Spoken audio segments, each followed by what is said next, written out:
tout le monde! Bienvenue dans cette nouvelle vidéo qui va être une énorme FAQ sur le thème de Pékin Express! Bien sûr que oui!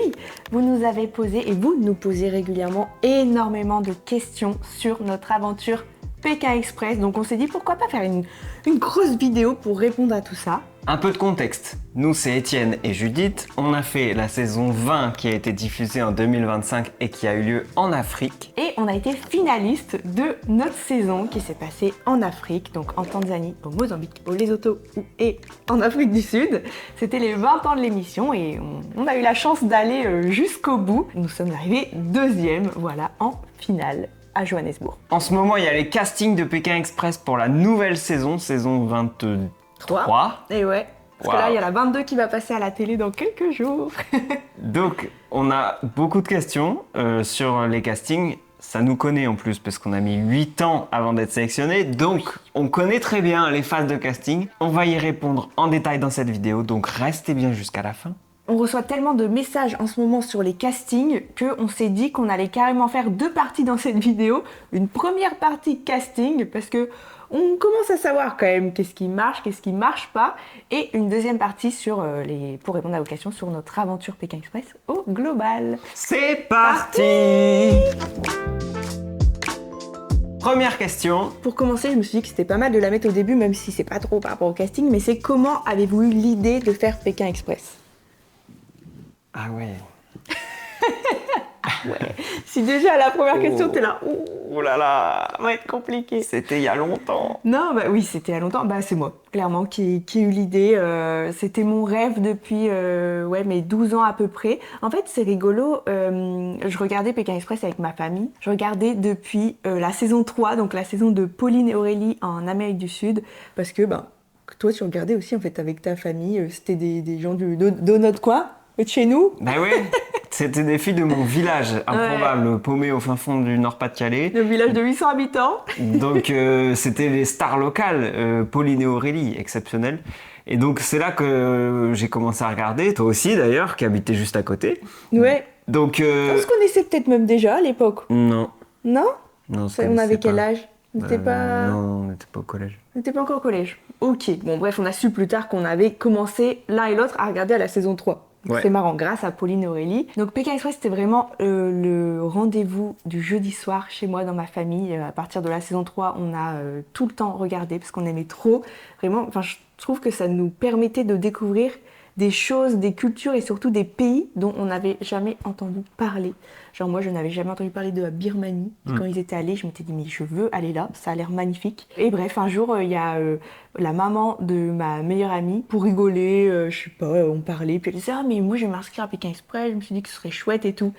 Et moi, dans ma tête, je me suis dit, mais attends, s'inscrire à Pékin Express, mais oui, en fait, c'est possible de s'inscrire, de participer, de postuler. Enfin, moi, à 12 ans, j'avais même pas pensé à ça, en fait, juste je kiffais devant ma télé. Et donc, je me suis dit, mais moi aussi, en fait, je veux participer, je voudrais le faire. Donc, j'étais devant la télé un jour avec ma famille, et j'ai dit, un jour, c'est moi qu'on regardera à la télé faire Pékin Express. J'avais été voir sur Internet qu'il fallait avoir 18 ans, je me suis dit, très bien, à mes 18 ans, je m'inscris. Ce qu'on a fait. C'est exactement ce qu'on a fait. À 18 ans, on s'est mis en couple. Ouais. Et le premier défi qu'on avait envie de se lancer, c'était participer à Pékin Express. Donc, on s'est inscrit à partir de nos 18 ans. Bah oui, parce que moi, tout de suite, 18 ans, pour moi, c'était acté dans ma tête. Donc, je t'ai proposé, t'as direct... J'ai pas eu le choix, en fait. Non, t'étais content. En fait, c'est marrant parce que, du coup, quand j'étais plus jeune, jamais je me suis dit, je le ferai, je sais pas, avec mon père, ma sœur ou ma mère. Enfin, ça aurait été possible, mais non, je m'étais juste dit, je le fais. Et quand on s'est mis en couple, pour moi, c'était une évidence de te proposer. Et le fait que t'étais enthousiaste, je me souviens, j'étais trop contente. J'étais en mode, go, c'est parti. Après, on a toujours aimé le voyage, on a toujours aimé l'aventure. Notre premier voyage en sac à dos, c'était au Mexique. On avait juste 19 ans, je crois. Ouais, c'est ça. Donc, on a toujours eu ce goût-là. Et c'est venu naturellement. On s'est dit qu'on allait le faire, quoi. Mais c'est vrai que quand on y repense, la première fois qu'on a postulé, on avait 18 et 19 ans.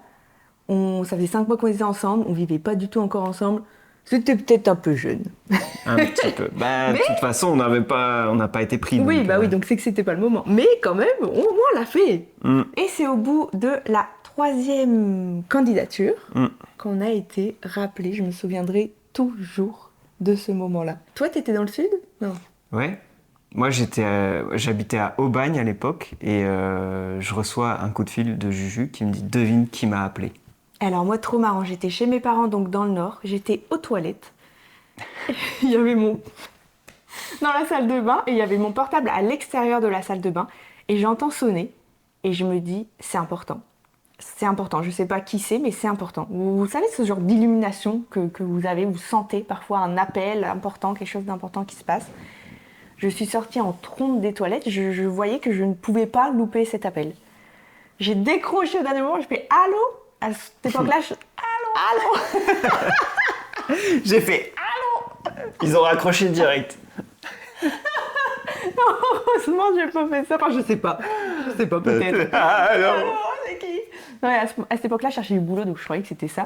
Pas du tout. Là, oui, bonjour. Presque, finalement. Oui. Oui, bonjour, c'est Maude du casting Pékin Express. Comme ça, j'ai fait ma tête. Puis le stress, quoi. Mais moi, c'était surtout l'excitation, me dire, mais ça y est, quoi, ça y est. Je me souviendrai à vie de ce moment, de ces papillons dans le ventre que j'ai senti. Oui, on est intéressé par votre profil, ça vous dirait de passer un casting à Paris? Bah oui, oui, en fait. Carrément. Et c'est là que je t'ai appelé. Et là, bref, tu m'as c'est là appelé, ça a commencé. Voilà, que ça a commencé. Ça date, hein, c'était en 2019. Et on a seulement participé en 2024. Il s'en est passé des choses depuis, mais je pense que 5 ans plus tard, quoi. on aura peut-être le temps d'y revenir. On va peut-être continuer les questions. Allez, prochaine question. On revient en plus sur les questions casting. Quelqu'un qui nous demande concrètement comment postuler en fait à Pékin Express. C'est vrai que c'est un peu C'est la vrai base. que c'est la base. Eh bien, c'est très simple. Vous allez sur Google, Ouais. vous tapez Casting Pékin Express candidature.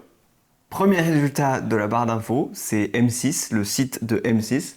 Et il est marqué « Déposez votre candidature pour Pékin Express ». Je pense pas que c'est le site de M6. Nous, c'était ça à l'époque, mais là, j'ai vu casting-pékinexpress.fr. Bon, c'est un site dédié, vous pouvez pas vous tromper. Voilà, on vous met le lien en bio. Ah bah voilà, le lien est dans la description. Et donc, quelles sont les grandes étapes du casting et comment s'y préparer? Combien y a-t-il de phases de casting jusqu'à la sélection? Et les épreuves sont-elles difficiles? Ok, bon, il y a, je dirais, 4 phases dans le casting. On va les détailler. Premièrement, c'est donc ce fameux formulaire sur le site internet, premier lien en description. Il faut remplir vos informations. C'est des infos de base, il n'y a rien de compliqué. C'est votre nom, votre prénom, une adresse mail, etc. Avec des photos portraits, des photos en pied, on veut vous voir de la tête aux pieds, et des photos de votre binôme. Donc, prenez n'importe quelle photo qui est relativement explicite, en gros, qui vous représente quelque chose que vous avez envie aussi de montrer, un aspect de vous-même ou le lien que vous entretenez. Par exemple, si vous travaillez ensemble, prenez-vous au bureau, par exemple. Si vous êtes frères et sœurs, n'importe où, à la maison. Et j'insiste sur des photos récentes. Oui, parce que le but, c'est qu'ils voient comment vous êtes là maintenant. Si vous mettez une photo de vous il y a 10 ans, ça n'a pas de sens, quoi. C'est comme à l'amour est dans le pré. Photo récente. Ouais, c'est vrai, Sinon... Karine, elle insiste. Karine, Photo elle récente. insiste. Parce qu'après, ils se font avoir, ils regardent la photo. Elle a 15 ans de plus. Au speed dating, c'est pas la même. Aïe, aïe, aïe. Oh, le coup de vieux. Ou c'est pas le même. Là, attention, faites bien attention à prendre des photos récentes et qui vous ressemblent. Mais il y a aussi des questions un peu plus, c'est quoi vos qualités, c'est quoi vos défauts, les pays où vous avez voyagé, les langues que vous parlez. Donc il y a quand même des questions un peu plus, comment vous décririez en un mot. Il y a des questions aussi un peu plus introspectives. Voilà, un peu plus personnelles. Voilà. Mais il n'y a pas de mauvaise réponse. Ils veulent que vous soyez sincère. Donc ça sert à rien d'inventer, ça sert à rien de sortir des trucs que vous n'auriez pas dit. Soyez vous-même. Juste dites la vérité. C'est quoi vos peurs, c'est quoi vos défauts, c'est quoi, etc. Voilà, suivez le formulaire, vous pouvez pas vous tromper, il n'y a pas de mauvaise réponse. Avec ce formulaire, il y a aussi une vidéo à joindre, mais on a une question ensuite sur la vidéo, donc on y reviendra plus tard, mais elle est très importante. Deuxième phase de casting. Deuxième phase Est-ce que tu peux nous dire c'est quoi la deuxième phase de casting? Et la deuxième phase de casting, il s'agit d'une interview. Une interview à Paris. Ou en visio, mais nous on est toujours allés à Paris. Oui, Pourquoi? ouais. Je ne sais pas. On sait que certains l'ont fait en visio, mais bon, on aimait bien, nous, à Paris. Ouais, il y a un truc un peu sympa, un peu excitant. Ouais. Déjà, il faut être appelé. Oui. Voilà. Donc, si votre profil les intéresse, vous recevez un appel, Comme l'appel que j'ai eu aux toilettes. celui-là même. Et on vous demande de passer un court casting. Donc c'est 10 minutes pendant lesquelles il y a un ou une journaliste qui va vous poser des questions. C'est plus ou moins les mêmes questions que celles que vous avez eu à répondre dans le formulaire. Ouais. La seule différence, c'est que là, le casting, il est filmé pour que la gestion du casting puisse après se positionner sur votre profil ou pas. Donc, il y a une caméra et vous êtes enregistré pendant 10 minutes où on vous pose des questions sur vous-même. Et sur l'un l'autre aussi. Et l'un sur l'autre, ouais. Là, ça va être plus c'est quoi les défauts d'Étienne, c'est quoi les défauts d'Udine, Voilà. ses qualités, etc. En fait, le but de cette interview, et ça paraît totalement logique, c'est de voir aussi comment vous êtes face à une caméra, comment vous ressortez face à la caméra, parce qu'il y a des personnes qui sont hyper spontanées, à l'aise, etc. Mais tu leur mets une caméra devant, Il se fige. ils se figent.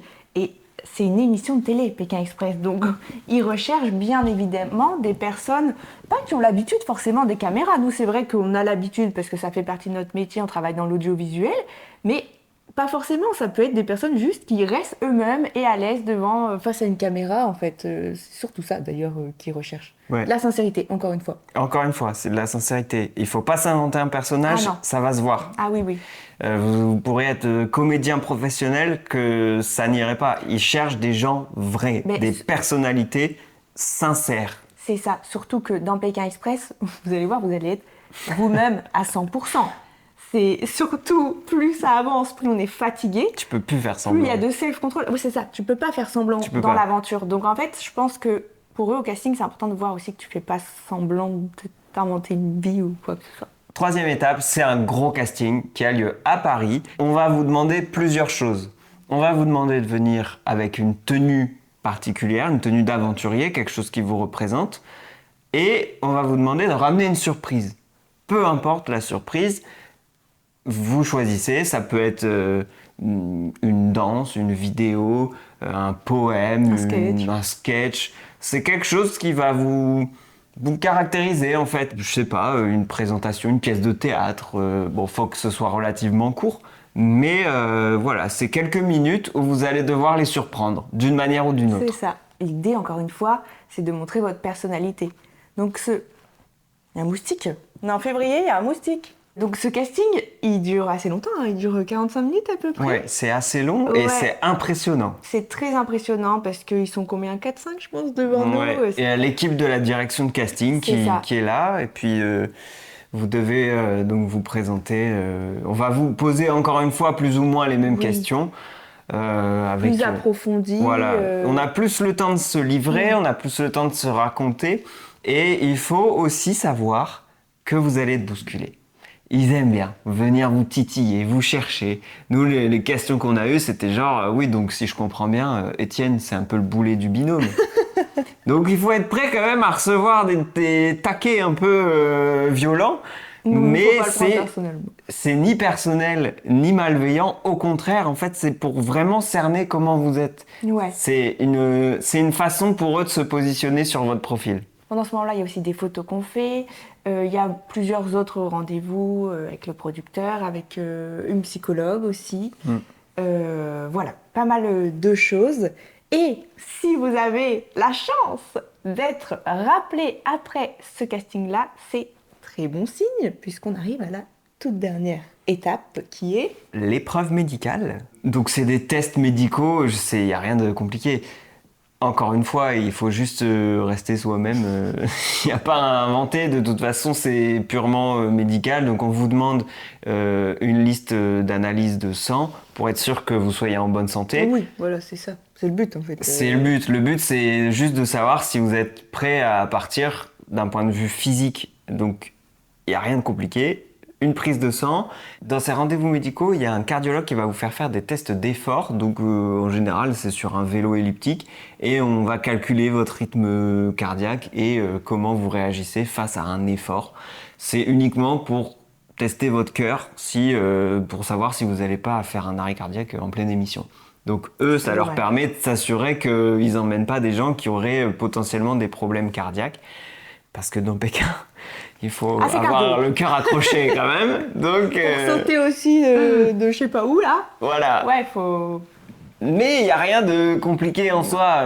Si vous êtes... Enfin, moi, je suis pas sportif du tout. Le test d'effort, je m'en suis très bien sorti. Donc, ne soyez pas inquiets. Et puis déjà, arriver à cette phase-là, c'est déjà une victoire, hein, honnêtement. C'est ça. Après, il y a un rendez-vous chez un médecin qui valide ou non vos résultats, en fait, donc aux différentes analyses que vous aurez pu avoir. Et il n'y a pas du tout besoin d'être le plus sportif, c'est vraiment, est-ce que vous êtes apte à partir au niveau santé? Oui, non, en fait. Donc, pour revenir à la question de la personne qui me dit, est-ce que les épreuves sont difficiles? Parfois, il y a des gens qui s'imaginent qu'on a des épreuves sportives, en fait. Pas du tout. C'est Non, pas il n'y a du tout le rien cas. de C'est ça. vraiment un casting au niveau de la personnalité. Ouais. C'est tout à fait ça. C'est, ok, il y a un binôme qui est là. Est-ce qu'on les imagine faire Pékin Express? C'est juste ça. Il y a rien de compliqué. Il y a juste à être soi-même. C'est tout. Et pour revenir un peu à notre histoire, si jamais il y en a qui la connaissent pas, la 3e fois où on a été enfin rappelé, on a passé ce premier casting à Paris, cette petite interview qui s'est très bien passée. On a été rappelé, on était trop contents pour cette fois-ci le gros casting. Oh, pour nous, on se disait on part cette année quoi. C'était pour la saison 14 et on y croyait mais dur comme fer. On a fait ce gros casting à Paris qui s'est très bien passé. Aussi. Ouais. On a adoré et on nous a appelés pour dire vous êtes sélectionnés pour la phase finale, les épreuves médicales. On a passé toutes les épreuves médicales. On a fait les vaccins aussi qui nous demandaient, parce qu'il y avait des vaccins de demander. Oui, on a souvent la question par rapport aux vaccins. Les vaccins obligatoires sont ceux qui sont obligatoires en France. Et certains pays demandent des vaccins spécifiques, notamment des pays africains qui réclament la fièvre jaune. Donc le vaccin de la fièvre jaune est obligatoire et on a dû le faire en prévision d'une participation et c'est totalement pris en charge par la production. Oui, c'est rigolo, c'est que nous on avait fait le vaccin fièvre jaune parce que pour la saison 14 c'était en Ouganda. Et bref, du coup, on n'a pas dû refaire ce vaccin parce que, trop marrant, on est parti en Afrique. Enfin bref, on était à ça de partir déjà en Afrique à la saison 14 et on est parti en Afrique en saison 20 alors que Pékin Express s'est passé seulement 3 fois en Afrique sur 20 ans. Enfin bref. C'était notre destin. Voilà. On avait quelque chose à faire en Afrique, que veux-tu? Et donc, pour finir sur cette fameuse année 2019 pour nous, on nous a finalement appelés après toutes les preuves médicales pour nous dire qu'on ne nous prenait pas et que pour nous demander si on voulait être binôme remplaçant. Parce que chaque année, il y a 1 ou 2 binômes remplaçants. Ce sont des personnes qui ont fait toutes les phases de casting, mais qui ne sont pas retenues dans la sélection principale et que la production garde en réserve en France au cas où il y aurait un problème sur le tournage pendant les 2 premières étapes. Comme ça, si jamais ils ont un problème, ils appellent le binôme qui est en réserve et ils les font intervenir pour remplacer le binôme qui a eu un problème. Donc c'est le cas de Laura et Romain qui ont gagné Pékin Express et qui sont arrivés donc en saison 18 en étant binôme remplaçant. C'est ça, ils sont allés directement à la 2e étape parce qu'il y a un binôme qui avait abandonné. Donc ils ont appelé le binôme spare, Laura et Romain. Et je trouve ça incroyable du coup qu'ils soient en finale et qu'ils aient gagné quoi. Pourquoi ils rappellent les binômes remplaçants seulement à la 1re, 2e étape et pas après? C'est parce que ensuite, quand il y a un binôme qui est éliminé, à partir du moment où il y a une première élimination, donc une enveloppe noire éliminatoire pour ceux qui suivent, si jamais il y a un binôme qui doit partir pour cause médicale, abandon, etc., ou problème familial, bref, un binôme qui doit rentrer, je pense que vous avez déjà remarqué, c'est le dernier binôme éliminé qui revient. Voilà, et parce qu'ils ne peuvent pas faire arriver un binôme remplaçant à la 5e, 6e étape ou en demi-finale, enfin ça n'a aucun sens quoi. Les gens n'auraient pas du tout le temps de s'attacher à eux à la télé, de les connaître, et puis ce serait même un peu injuste. Ouais, t'arrives tout frais en demi-finale, hey coucou. Ça n'a pas de sens. Et du coup, spoiler alert, je pense que vous le savez, on n'a pas été appelé en tant que binôme remplaçant, et on s'est toujours dit, c'est qu'un jour on aura notre place en binôme titulaire quoi. Dans la liste principale. Voilà. Les main caractères. Prochaine question. Vient la question de la vidéo. Je reçois énormément de questions sur cette fameuse vidéo qu'on doit envoyer dans le formulaire. Qu'est-ce qu'il faut faire? Qu'est-ce qu'il faut dire? Voilà, on va vous donner donc nos petits conseils. Dans le formulaire d'inscription, vous devez joindre une vidéo. Vous pouvez soit l'envoyer par mail, soit la mettre sur YouTube en public ou en non répertorié. Non répertorié, c'est-à-dire que c'est seulement la personne qui a le lien qui peut voir la vidéo. Ne la mettez pas en privé parce que sinon ils ne pourront pas la regarder. Mais non. Il n'y aura que vous qui pourrez la voir, donc ça n'a aucun intérêt. Ou alors sur TikTok. Du coup, ces derniers temps, ils disent vous pouvez tout à fait mettre votre vidéo sur TikTok. Avec un hashtag casting Pékin Express, un truc comme ça, je crois. Pour qu'ils puissent la retrouver. Ah, il y a un hashtag spécifique. Pour qu'ils puissent la retrouver, je crois. Ok, je sais à pas. vérifier. Mais en tout cas, il y a plein d'options pour mettre votre vidéo. Voilà. C'est ça. Mais il y a des personnes qui m'envoient voici ma vidéo TikTok ou YouTube de casting. Est-ce que tu peux commenter, liker parce que ça va m'aider à participer à Pékin Express. C'est faux. C'est totalement faux, vraiment. Ils ne vont pas du tout prendre un binôme parce que la vidéo était plus vue, plus commentée, plus suivie. Ça n'a aucun impact. Ça n'a aucun impact. Mais si jamais vous voulez la mettre en public et pour avoir des encouragements, enfin pourquoi pas. Mais en tout cas, sachez que si jamais vous voulez la laisser privée parce que vous ne voulez pas dire à vos proches, par exemple, que vous participez, vous voulez leur faire une surprise, c'est tout à fait possible de la mettre en non répertorié sur YouTube. C'est ce qu'on a fait pendant 8 ans. Donc voilà pour la forme. Pour le fond, qu'est-ce qu'on met dans la vidéo ? Soyez vous-même. C'est toujours le même principe. Il faut être soi-même. Donc ça veut dire pas de montage. Surtout pas de montage. C'est une vidéo, c'est un plan séquence. Il n'y a pas de coupe, pas de sketch, pas de mise en scène de on fait du stop, c'est rigolo. Oui, c'est rigolo, mais c'est pas ce qu'ils veulent. Ils veulent juste faire connaissance. Envoyez juste une vidéo de vous, prise sur le vif, sans mise en scène, en binôme, où vous vous présentez et vous racontez pourquoi vous voulez faire Pékin Express. 2 minutes maximum, c'est tout. Voilà. C'est ça. Il faut savoir qu'ils reçoivent des dizaines de milliers de candidatures chaque année. Donc il faut que ça aille vite. Si ça dure 10 minutes, ils vont pas tout regarder. Mais pour autant, ils regardent toutes les candidatures. Ça, je pense que c'est important de le dire. Des fois, on me dit, peut-être qu'ils n'ont pas vu. Ils regardent toutes les candidatures. Ils ont forcément vu. Ouais, ils ont forcément vu. Votre vidéo va être visionnée. Mais elle va peut-être être zappée. Eh oui. Parce que si ça dure trop longtemps, si vous mettez vos vlogs de voyage, de vacances, ils en ont rien à faire. Non, vraiment, ils veulent juste savoir qui vous êtes, comment vous vous comportez et avoir un petit extrait, un échantillon de votre énergie, de votre synergie de groupe, de binôme. Ils veulent juste voir comment vous êtes. C'est ça, le lien que vous avez si vous postulez en binôme, si vous postulez tout seul, juste vous qui vous êtes, c'est en fait une sorte d'aperçu de qui vous êtes, parce que c'est quand même plus parlant en vidéo que à l'écrit. Juste à l'écrit. Et aussi, on rappelle que c'est une émission de télé, donc même si c'est un truc tout simple avec votre portable, mauvaise qualité, on s'en fout. Au moins, ils voient ce que vous rendez un peu. C'est ça. Donc nous, de toute façon, nos vidéos de candidature, vous pouvez les retrouver sur elles sont en ligne. Ouais, elles sont en ligne.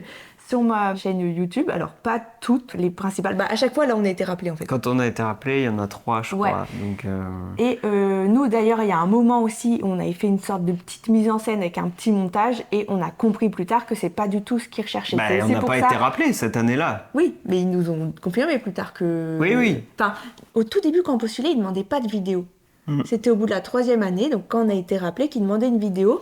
Et dans les années suivantes, ils ont bien précisé, ils ont précisé que c'était 2 minutes sans montage. Si vous suivez les instructions, normalement, il n'y a pas de problème. Ouais, mais du coup, juste vraiment tout simple. Vous prenez votre téléphone, vous le posez là, vous le prenez comme ça. Salut, c'est Étienne et Judith. Alors pourquoi on veut postuler à Pékin Express s'il y a des bafouements, des des je sais pas quoi, on s'en fout vraiment. Faut que ce soit sur le vif, quoi. Faut que ce soit vrai. Spontané, le plus naturel possible. C'est vraiment ça qu'ils vont rechercher. Nous, la dernière vidéo, pour la petite anecdote, donc c'est là où on a été pris, je vous la mets juste ici. On n'a pas regardé la vidéo, on l'a fait en one shot, on a envoyé. Voilà. Je me souviens aussi que Christophe et Claire, donc le père et la fille du Nord, Claire avait dit que c'était même une vidéo de eux deux dans un repas de famille, un truc comme ça. Enfin, c'était même pas une vidéo exprès pour Pékin Express, mais qu'ils avaient vu en fait un peu leur énergie et tout, et du coup ils les ont rappelés. Aurore et Jonathan, leur vidéo, il y a Jonathan qui appelle Stéphane Rosenberg. Ça les a fait marrer, ils ont été sélectionnés, donc...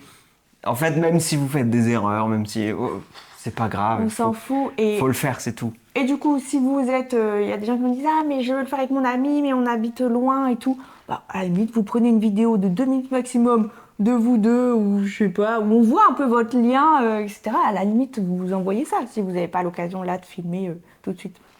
Ouais. Question suivante. Quel est le délai de réponse une fois la première candidature envoyée? Il n'y a pas vraiment de règle. Ça dépend. Je pense que ça dépend vraiment de quand est-ce que vous envoyez votre candidature. Ouais. Parce que si vous êtes au tout début des castings, ça va être peut-être un peu plus long que si vous l'envoyez plutôt vers le milieu ou la fin des castings. Donc, il n'y a pas de règle, je dirais, entre si au bout de 3 mois vous n'avez pas de réponse, considérez que Ah oui. c'est mort. Voilà. Je sais pas, nous on a été rappelés peut-être un mois après, je dirais. En général, c'est aux 3 semaines, un mois. Ouais, mais parce que on postule en général au tout début. Et ça, d'ailleurs, un conseil, postulez le plus vite possible.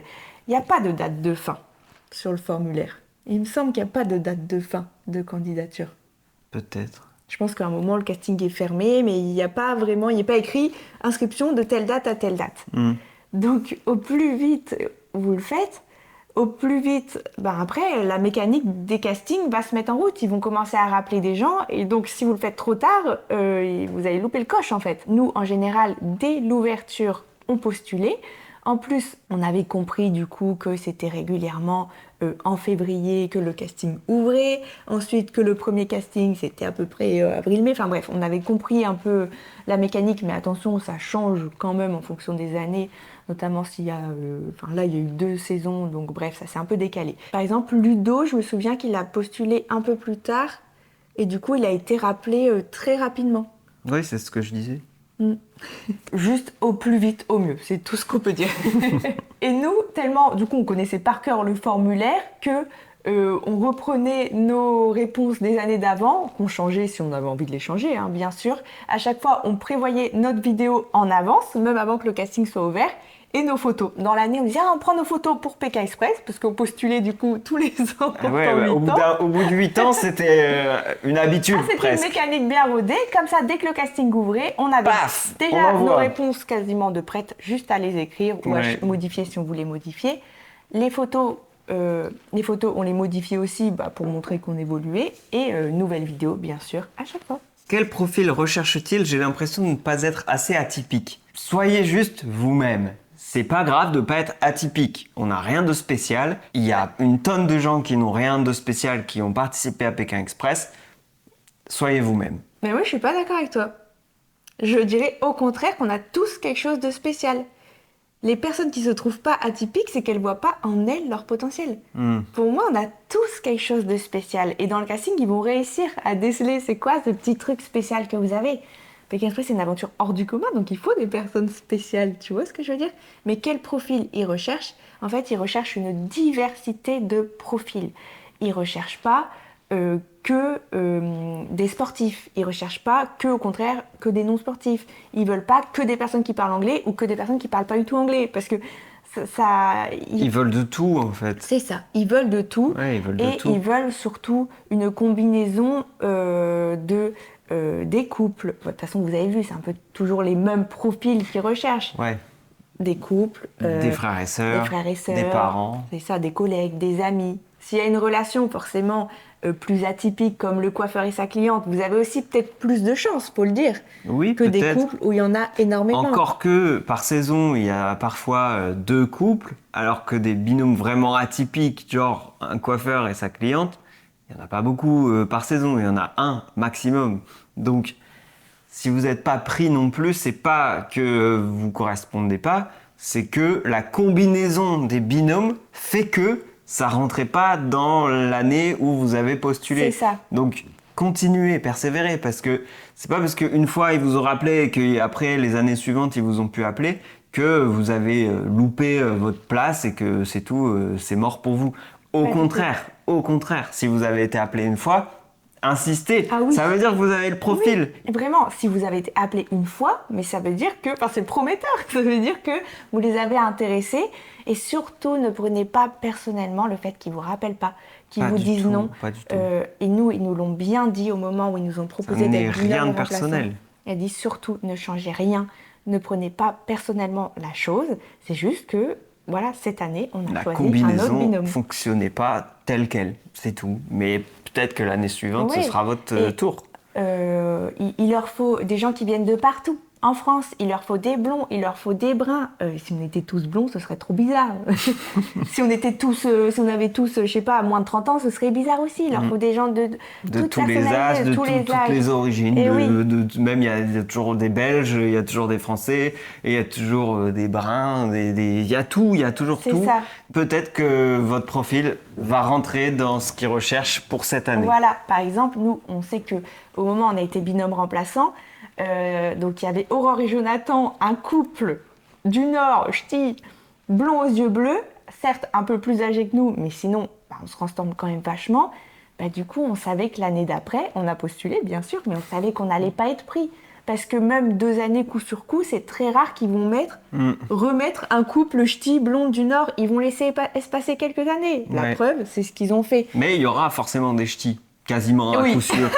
Allez, ch'ti, on a nos chances. Hein. La télé nous adore. C'est quasi sûr. Mais du coup, l'année suivante, ce sera peut-être un binôme type Christophe et Claire, un père et sa fille. Voilà. Il y a peu de chances qu'ils reprennent le même type exactement de personne. Donc, il y a une part de chance. Il faut vraiment postuler. En plus ça, vous leur montrez en postulant que voilà, ils vont peut-être se rappeler de vous, de votre visage, de ce que vous dites et dire oui, eux, ils avaient déjà postulé. Ça montre aussi votre niaque, que vous abandonnez pas au premier échec et que même si on vous a dit non, vous êtes toujours là en fait. Et ça, pour eux, c'est hyper important d'avoir des candidats qui n'abandonnent pas. Ça, pour eux, la pire chose. Oui, leur pire cauchemar, c'est l'abandon. Et oui, et c'est normal parce que ils vous ont sélectionné pour que vous vous donniez à fond dans l'aventure, vous alliez le plus loin possible. Ils font un pari sur vous, la production, parce que ils savent que on est des êtres humains, on a nos failles, et donc si jamais vous n'avez pas la niaque et que vous abandonnez, ils ont un peu perdu un binôme dans leur casting, quoi. Et oui, parce que c'est tout au mental. Pékin Express, vraiment, c'est au mental, et il faut avoir la niaque, il faut avoir la motivation, et ça se montre dès le casting. J'aimerais postuler, mais on ne sait pas quand sont les dates de voyage. Quand les apprenons-nous ? Les dates précises, on les apprend très tard. Oui, c'est très tard. En fait, Pékin Express, il faut se rendre disponible. Et il n'y a pas trop le choix. Déjà, si vous participez à l'émission, vous pouvez être absent entre 3 jours et 45 jours. Donc, le gap, il est énorme. Il faut savoir être disponible. Il faut savoir se rendre dispo pour les castings, pour les appels que vous allez recevoir, pour les mails auxquels il faut répondre, et pour l'émission en elle-même, pour les épreuves médicales. Ça demande beaucoup de temps, d'investissement temporel. Donc, si vous avez vraiment une vie très chargée, il va falloir faire de la place ou alors reporter la candidature. Mais en tout cas, il faut avoir du temps. C'est ça. En fait, il faut savoir, est-ce que vous avez envie de faire de Pékin Express une de vos priorités ? Nous, ça a été le cas, ça a toujours été le cas. On s'est toujours dit, nous, Pékin Express passera franchement avant tout. Quasiment tout, quoi, parce que c'était une de nos priorités dans notre vie. C'était mon rêve d'enfance. C'est devenu notre projet de couple depuis le début où on s'est mis ensemble. Donc, en fait, alors, on est indépendants. Donc, bien sûr, plusieurs fois, on s'est dit, mais waouh, ceux qui sont pas indépendants, quand même, faut réussir à se rendre dispo, parce que nous, c'était une facilité quand même. Mais c'est pas impossible. Tous les ans, il y a des salariés qui participent à l'émission. Ils essaient juste de s'arranger avec leurs horaires, c'est tout. Il y a une année, par exemple, donc on a postulé pendant 8 ans, mais on a fait 7 candidatures parce qu'il y a une année où je suis partie en échange universitaire au Pérou. Et à ce moment-là, dans ma vie, oui, bien sûr, je pensais toujours à faire Pékin Express, mais j'avais un autre rêve, c'était de partir étudier en Amérique du Sud. Donc je me suis dit, ok, moi cette année-là, ma priorité, c'est mon voyage au Pérou. Et donc, ça sert à rien de postuler au casting parce que si on m'appelle, je vais juste pas être dispo, en fait. Ah oui. Donc, il faut savoir être dispo. Si c'est votre rêve, si c'est vraiment votre envie, vous allez savoir vous rendre dispo, je pense. C'est ma vision des choses. Ce qui est sûr, c'est qu'ils vous demandent d'être dispo maximum 45 jours parce que si vous allez jusqu'en finale, comme nous, ça dure 45 jours et au minimum, une étape, c'est 3 jours à peu près. Donc, il faut rester dispo une bonne grosse semaine, quoi. Oui, mais donc au maximum, dites-vous 45 jours. Vous pouvez pas dire ouais, moi par contre, début septembre, j'ai un mariage, je vais devoir partir à la 2e étape. Non, il faut vraiment, en fait, il demande un investissement. Il faut être impliqué, sinon c'est pas la peine. Non, vraiment, non, c'est pas la peine. Les dates, très concrètement, on les a su quand on était sélectionnés. Ouais, un mois et demi avant. C'est ça, mais ouais. on savait que de à peu près fin août, fin de l'été. Ils nous donnent une fourchette en général, ça. ça sera à peu près à cette date-là. C'est ça, donc nous on savait que c'était à peu près de fin août jusqu'à mi-octobre, soyez disponibles. Une autre question du coup, c'est comment faire pour le travail. Donc j'imagine pour des personnes indépendantes ou à la retraite, c'est forcément plus C'est beaucoup plus facile. simple. Après, pour des gens qui sont en entreprise, faut voir avec votre hiérarchie comment vous pouvez vous organiser. C'est ça, il y a une question de confidentialité aussi, donc essayez de vous arranger pour pas le dire à peut-être pas tous vos collègues. Ouais. S'il y a possibilité de le dire qu'à votre chef, directeur, responsable, je sais pas. Et là, du coup, dans notre saison, il y avait des salariés comme Patoche, Adri, Ludo, et ben ils ont eu l'autorisation de leur chef. Et il y a pas mal de personnes qui disent, nous, si notre responsable nous avait dit non, on aurait démissionné. Et je comprends cette mentalité, parce qu'en fait, c'est une chance tellement incroyable d'être sélectionné à faire Pékin Express, que je comprends tout à fait que tu puisses te dire, tu sais quoi, ils veulent pas, tant pis en fait. Tant pis, j'y vais et je rechercherai un autre boulot. Et Oui. encore une fois, c'est une question de priorité. Si vous avez plus envie de garder votre boulot et qu'ils vous ont dit non pour faire Pékin Express que de faire Pékin Express, bien sûr, gardez votre boulot, je vous en supplie. Mais si par contre, vous avez plus envie de faire Pékin Express, quittez votre job. En fait, let's go, en fait, ça se représentera peut-être pas 2 fois. Ouais, il y a peu de chance. Voilà, c'est aussi encore une fois notre vision des choses. C'est vos priorités, vos choix, ça, vos vos envies, choix. voilà. Mais en tout cas, il faut, si vraiment vous voulez le faire et que vous avez cette chance et que l'opportunité se présente, foncez. Let's go. Parce que c'est une aventure extraordinaire, vraiment. Ah oui, quelqu'un qui m'a dit dans le formulaire, est-ce qu'il faut développer ou non pour les questions? Je pense pas. Alors personnellement, nous, je pense qu'au début on développait et après on s'est dit, tu sais quoi, mais juste On fait des listes. Ouais, on faisait même plus de phrases. Ouais, Donc, je pense pas spécialement. Non, on mettait, je sais pas quelle est votre qualité, on mettait même plus ma qualité, on mettait le mot. Ouais. Voilà. Encore une fois, ils lisent aussi très vite. Est-ce que j'ai moins de chance si j'ai déjà beaucoup voyagé? C'est une question qu'on me pose beaucoup, notamment parce que, du coup, moi, je suis blogueuse voyage, j'ai mon compte Judith Voyage, et je suis en connexion avec pas mal de personnes qui ont des comptes de voyage et qui me disent, mais moi, j'ai déjà fait un tour du monde, ils vont jamais me prendre. Si. Pourquoi pas, en fait? En fait, encore une fois, ils s'en fichent. Ils cherchent de tout. Donc, si dans le lot, il y a des gens qui n'ont pas voyagé et que vous avez beaucoup voyagé, vous avez vos chances. C'est sûr que s'il y a déjà 3 binômes qui sont énormément voyageurs, qui ont fait des tours du monde, en fait, les profils sont trop similaires. Mais c'est tout, c'est juste une combinaison d'opportunités. C'est ça. Je pense que nous, on avait déjà franchement pas mal voyagé, fait des voyages en sac à dos. Toi, t'avais même dormi chez l'habitant aussi à un moment. On fait pas mal de stops. Et du coup, ça, je pense que ça leur a plu. Parce que il faut aussi, je pense, des gens comme ça. Et il faut aussi des gens qui, au contraire, n'ont jamais voyagé, parlent pas anglais.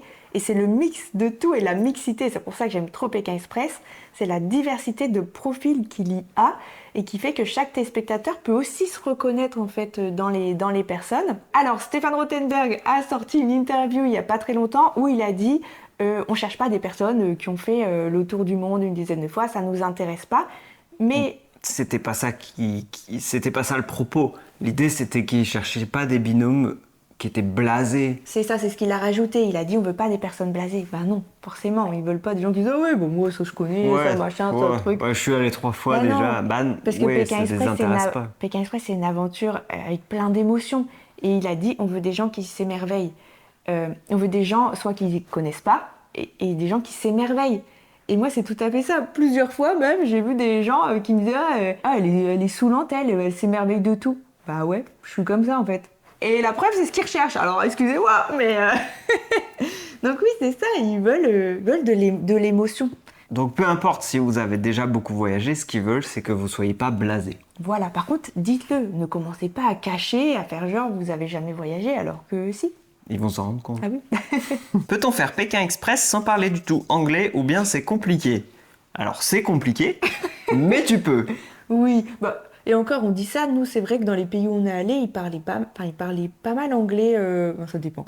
Tanzanie, Afrique du Sud, Ouais, ils ça parlaient dépend. bien anglais. De toute façon, tu peux pas savoir à l'avance. Oui, c'est ça. À tout moment, tu vas parler espagnol, tu vas être en Amérique du Sud. Bah Mais oui. sinon, au Lesotho et au Mozambique, ils parlaient pas beaucoup anglais. Bon, tu te débrouilles, hein, franchement. Oui, Langue des signes. ouais, tu finis par te faire comprendre, tu montres avec les mains. Ouais, c'est ça. Donc, non, franchement, il y a plein de candidats qui parlent pas du tout anglais.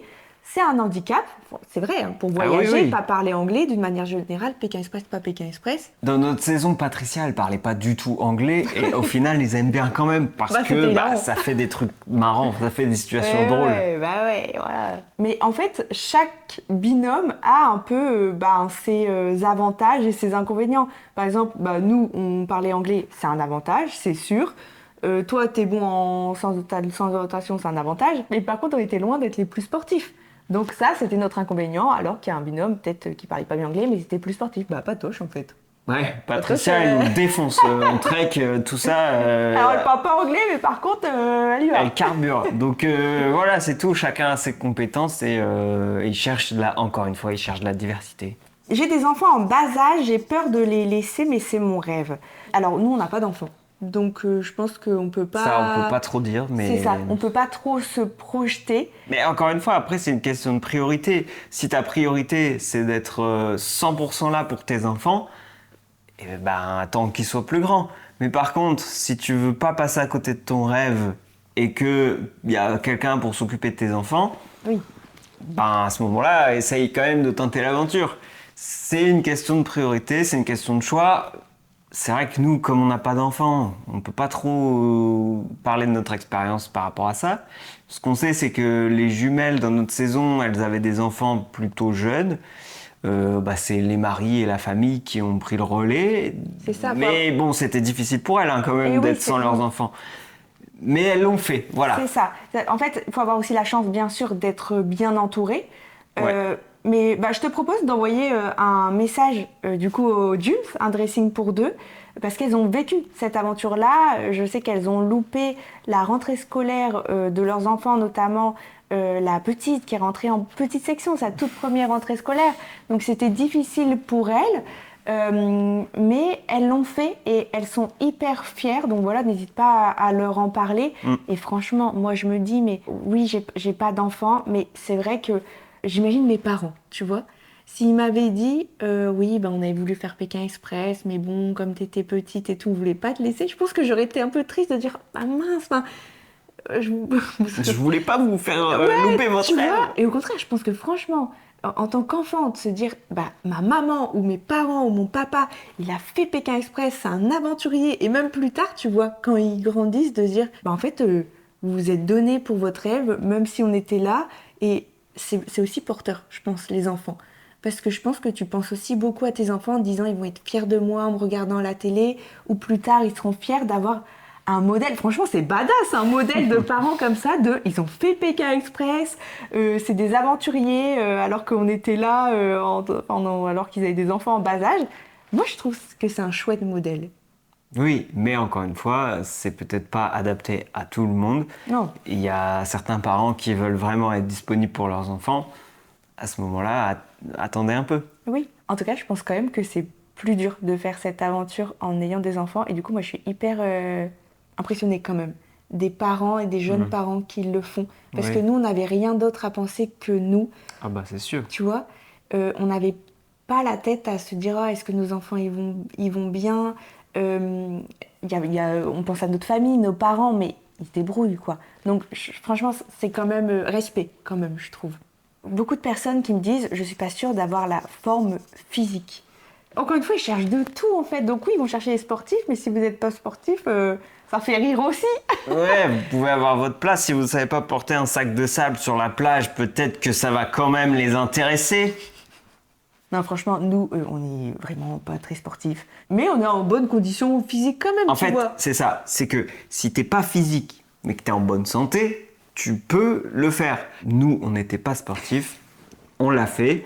On s'en est sorti, on est allé en finale. Mais le nombre de gens aussi qui nous disent « Ah bah non, bah, je suis trop vieux, c'est plus de mon âge », ils ont 40-50 ans. Maurice, c'est Mais- plus de 80, je sais mais plus, oui, il avait quel âge? c'est le doyen. Le ouais, doyen, et bon... Ah, puis il- JC qui a gagné à 80 ans. Franchement, pour moi, c'est dans la tête. Pékin Express, c'est au mental. Si vous n'êtes pas les plus sportifs comme nous, mais que vous avez un mental d'acier, bah ça ira. Et franchement, nous, c'est ce qu'on disait. Rien dans les bras, tout dans la tête. Et puis, il n'y a pas que des épreuves sportives. Il y a Non. aussi des épreuves de logique. Il y a aussi des moments où il faut être convaincant pour trouver Ouais. des chauffeurs, pour vendre des trucs si jamais l'épreuve, Bah, c'est c'est ça. très social. Hein. C'est très social. L'autostop. Donc, c'est des qualités sociales, ouais. c'est de l'agilité parfois, c'est de la...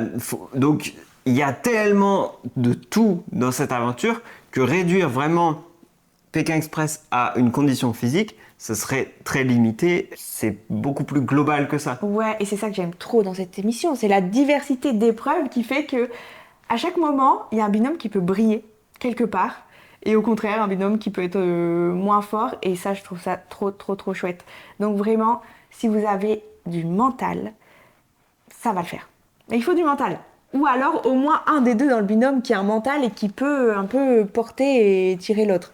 D'ailleurs, on n'en a pas parlé, mais choisir son binôme, c'est très important.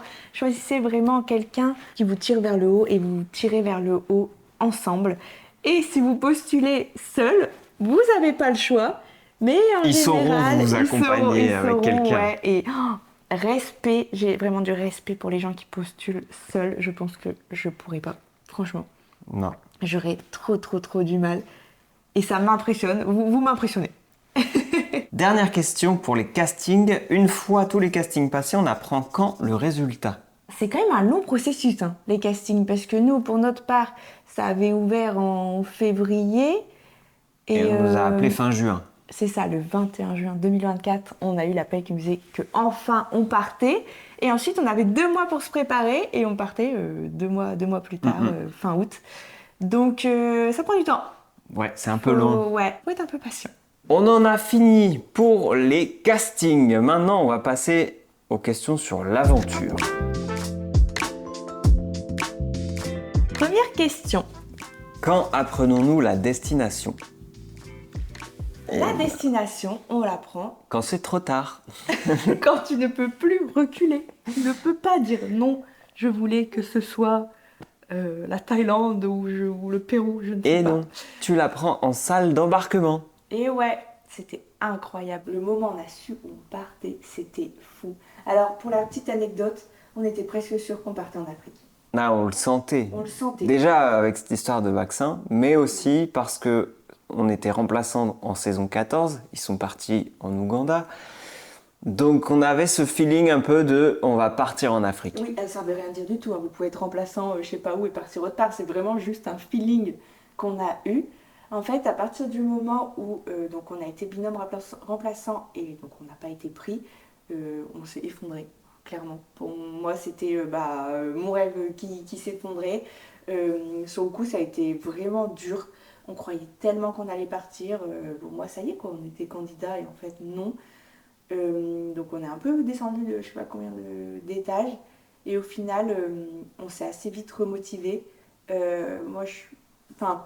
On s'est dit, mais en fait, quelques jours plus tard, une fois la tristesse passée, on s'est dit, mais... De toute façon, à partir du moment où on a été remplaçant, ça veut dire qu'ils nous projetaient dans l'émission. Et on s'est dit, mais s'ils nous voient faire l'émission et nous, qu'on se voit faire l'émission, eh ben, on va repostuler et on va y aller.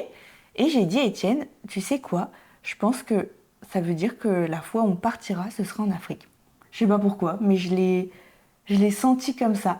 Et donc là, on était persuadés qu'on allait en Afrique. Vraiment. Mais vraiment. Ce qui est trop drôle, c'est que du coup, on avait fait des estimations de pays. Et moi, j'avais pensé au Mozambique. Parce qu'il y a une copine qui vit au Mozambique. Et je me suis dit, tiens, c'est un pays qu'ils n'ont jamais fait. Saison 20. À mon avis, ils vont faire une route un peu exceptionnelle. On avait pensé à ça aussi pour les 20 ans. La route des Grands Fauves, saison 7, qui se passe en Afrique. Tanzanie, Zanzibar, je sais plus ce qu'il y a d'autre, mais finale en Afrique du Sud. Égypte. Il y a l'Égypte aussi, et le Kenya, je pense. Bref, finale en Afrique du Sud, je me suis dit, mais c'est une route et une saison iconique. À tout moment, pour les 20 ans, ils vont refaire ça. Et ouais, je me suis dit, tiens, à mon avis, on va aller au Mozambique. nouveau pays.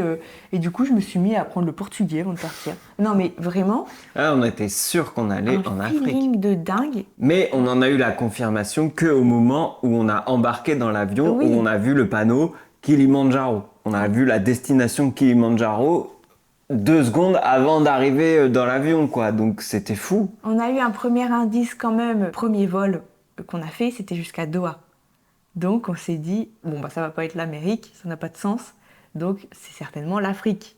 Mais à ce moment-là, on savait pas si on s'arrêtait à Doha ou si c'était une escale, même si on était sûr quand même que c'était une escale. Et quand à un moment, la personne qui s'occupait de nous, de la production, nous a dit, ok, là vous allez voir la destination, vous êtes prêts. On était comme ça. Vous allez pouvoir ouvrir les yeux. Et que là on a levé la tête, on a vu le panneau Kilimanjaro. Les frissons. Les frissons. Et surtout, se dire, bah, purée, notre intuition était bonne. On part en Afrique, quoi. C'est dingue. Qu'avez-vous mis dans vos bagages ne connaissant pas la destination?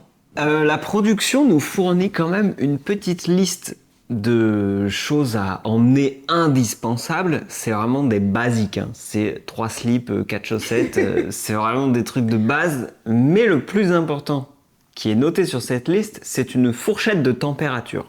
On nous indique qu'il fera entre, pour notre part, c'était 10 et 30 degrés. Donc tu sais à peu près ce que tu dois emmener. Bien que 10 et 30 degrés, vous avez vu la fourchette Bon, c'est un peu large. Sachant qu'en plus, on a eu de la neige alors que c'était pas prévu. Ouais, c'est vrai. Donc même là-bas, la production a dû nous fournir des équipements pour le froid. Mais ce qu'on a mis dans notre valise, en gros, c'est l'équivalent d'une semaine de vêtements pour cette fourchette de température. C'est ça. Pour pouvoir faire une lessive par semaine. Donc voilà, 7 sous-vêtements. De toute façon, j'ai fait le détail de ce que j'ai emporté dans mon sac à dos Pékin Express sur Insta. Donc je vous mets le lien en description de cette vidéo. Vous voyez vraiment l'intégralité de mon sac. Quasiment, sachant que la production vous donne aussi une liste de choses importantes à respecter, par exemple pas trop de marques apparentes, parce que voilà, ça, vous allez passer à la télé, donc eux ils vont vérifier aussi ce que vous allez prendre, et si vous prenez des trucs un peu cocasses, on va bien rigoler quoi. Comme les extensions d'Esmeralda. Un fer à lisser. Voilà. Après, si vous avez vraiment des choses spécifiques que vous aimez particulièrement ou pour votre confort où vous ne pouvez pas vous en passer, prenez-les, typiquement des boules qui ou des choses comme ça, des caches pour la lumière. Et après, tout ce qui est médicaments un peu d'urgence, de base et tout, il faut savoir qu'il y a un médecin qui nous suit pendant l'aventure. Est-ce qu'il y a des maquilleurs sur le tournage? Alors, s'il y en avait, il faut qu'ils soient virés, parce que les tronches qu'on a, franchement, merci quoi. J'aurais porté plainte en fait. Il y a volonté de nuire à ce niveau-là, c'est pas possible. Non, franchement, mais c'est rigolo parce que c'est une question que moi je m'étais posée aussi. Parce qu'en général, sur les plateaux télé, t'as toujours une équipe de make-up artistes. Sur les plateaux télé, là t'es pas sur un plateau si. télé. Ah si, je suis désolée, on appelle ça des plateaux. Ouais, le quand plateau, on est avec Stéphane. C'est plateau fin de cantine, y a plus rien dessus quoi. Y a pas de maquilleur, non. Non, y a pas. C'est nature peinture. Ah ouais, en plus moi j'ai fait le choix de mettre 0 maquillage. J'avais 0 maquillage, j'avais rien emmené. Et ça c'est vu. C'est vrai, c'est vrai. Vous savez que ça m'arrive quand même souvent qu'on me dise vous êtes plus belle en vrai qu'à la télé. Bon, à la limite je préfère ça faut mettre dans ce sens-là. C'est ça, que à la télé vous étiez belle, mais en vrai vous êtes chum. Donc je préfère dans ce sens-là, mais sans blague, à la télé, attends, tu fais Pékin Express, donc j'étais fatiguée, épuisée comme jamais, donc des cernes comme pas possible. Stressée, tu manges pas comme tu veux non plus, suante, dégoulinant, dans l'effort. Ah oui, non mais c'est sûr que... Faut être à l'aise avec le fait d'être vu naturel, quoi. Tu vas pas être sous ton meilleur jour. L'angle de la caméra, la caméra que t'as là, quand on fait des trucs, la GoPro que t'as là, quand on fait des les sauts, les machins, les têtes qu'on a. En fisheye en plus. Donc, Et aussi même dans les voitures, hein. La caméra elle est là des fois, hein. Tu vois des angles, t'es en mode purée, je sais que cet angle est pas flatteur, mais tant pis. Si t'as oublié une crotte de nez au fond d'une cavité, laisse tomber, les trucs de dégustation bave, enfin voilà, c'est pas... Mais par contre, vous pouvez tout à fait emmener votre maquillage, hein. Moi, je pense que j'étais la seule fille de notre saison sans maquillage. Et je les avais vues toutes pimpées. Je me souviens, le premier jour, je me suis dit, mon Dieu, j'ai peut-être regretté mon choix d'avoir pris 0 maquillage. Non. Mais tant pis. Bah, c'est tout, c'est comme ça. Et surtout, en fait, je voulais pas passer du temps à me maquiller le matin, à me démaquiller aussi. Ouais. Et je voulais pas emmener démaquillant, maquillage et tout. Donc je me suis dit, je Mine m'allège. de rien, ça pèse. Hein. Ouais. Bah ouais. Et surtout, je voulais pas me démaquiller parce que flemme. Chez l'habitant, en plus, comme on s'était projeté en Afrique, je m'étais dit non, mais la gestion de l'eau, enfin bref, Ouais, tout allait être un peu compliqué. Et je me suis dit, tu sais quoi, passer à la télé, démaquiller, c'est aussi me montrer comme je suis, naturelle. Et c'est marrant, mais des fois, tu sais, quand les gens ils nous croisent et tout dans la rue, qu'ils nous prennent en photo et je suis habillée en mode schlag, je suis démaquillée, en fait, ils m'ont vue comme ça avec un stress, tu vois. Oui, et du sûr. coup, c'est marrant, ça me décomplexifie aussi. Alors, j'avais juste fait un petit lâche botox, un petit rehaussement de cils avant de partir avec teinture. Et ça, j'étais contente. Bon, sur la fin, on ne le voyait plus du tout, du coup. mais au début, j'étais contente. Trop pleuré. J'avais mon petit... Voilà, mais c'est le temps fait que... Et j'avais aussi pris un tout petit rouge à lèvres rose pour les ITV. Mais je l'ai pas beaucoup mis, en vrai. Alors ensuite, quels sont les préparatifs avant une telle aventure? Vous étiez-vous préparé physiquement et mentalement? Ah, mentalement, oui. Énormément. Et au niveau sport aussi, on nous demande. Ah bah, niveau sport, non. On aurait dû. Non, mais alors, on aurait peut-être dû en faire plus, mais quand même. Moi, j'étais allé à la natation. J'ai fait de la natation pendant, je pense, l'année qui a précédé. Ouais. Et mine de rien, ça m'a quand même aidé parce que, bon, en plus, nous, comme on travaille chez nous, on n'a pas beaucoup de déplacements, donc on bouge pas beaucoup. Donc c'était important quand même de se mettre un peu au sport. Et je continue d'ailleurs. Je me suis même inscrit au tennis. Oh, bravo, et natation et tennis, s'il vous plaît. Mais après, c'était pas, on faisait pas du Ironman ou je sais pas quoi. Non, pas du tout. Mais parce qu'on voulait rester aussi nous-mêmes et qui on était. Mais c'est vrai qu'à refaire, on aurait peut-être été à la salle pour faire pousser les bras un peu. On n'a rien dans les bras, quoi. Et moi, rien dans les bras, tout dans la tête. Moi, je faisais de la Zumba aussi. C'est vrai que ça faisait bosser mon cardio. Ouais. Mais donc non, pas trop de... Pas plus que ça. Mais on l'a vu pendant les treks, quoi. On en a bavé. Oui, vraiment, fort. Très fort. Donc ça aurait pas été de refus quand même, une autre prépa un peu physique. Mais à partir du moment où t'es sûr d'être pris, il te reste 2 mois, hein, donc c'est pas non plus comme ça que tu vas devenir... ouais. Par contre, pour la prépa mentale, on s'était de ouf préparé. Ça faisait 8 ans, hein, qu'on s'imaginait être à Pékin Express. On a eu le temps de se préparer mentalement. Donc en fait, on se préparait de ouf. Quand on regardait Pékin Express, on regardait en replay, on mettait sur pause, on disait « Ok, toi tu feras quoi? Moi je ferai quoi?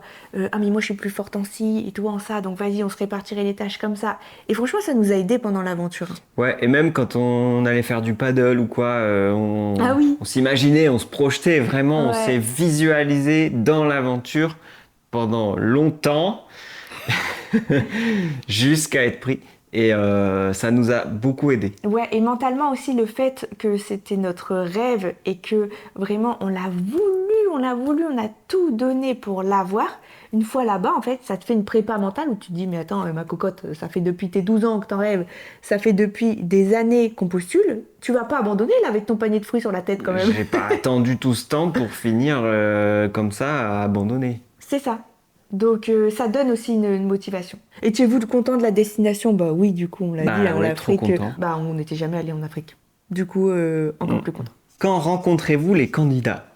Alors, on les rencontre vraiment comme vous. Au moment du plateau de départ, au moment où on nous aligne et où Stéphane nous indique que la course va commencer. Après, on prend les mêmes avions, donc on s'aperçoit, on se voit. On n'a pas le droit de se parler, on n'a pas le droit d'entrer en contact, même visuel, mais on les aperçoit. Donc, quand on voit 2 personnes qui n'ont pas leur papier, qui sont accompagnées de quelqu'un qui a leur papier et qui ressemble à quelqu'un d'une production audiovisuelle, on se doute qu'il y a de fortes chances que ce soit un compagnon de route. Et puis tu repères un peu les profils quand même. Moi, je me souviens que dans l'avion, j'avais vu 2 jumelles. T'es en mode « Ah !»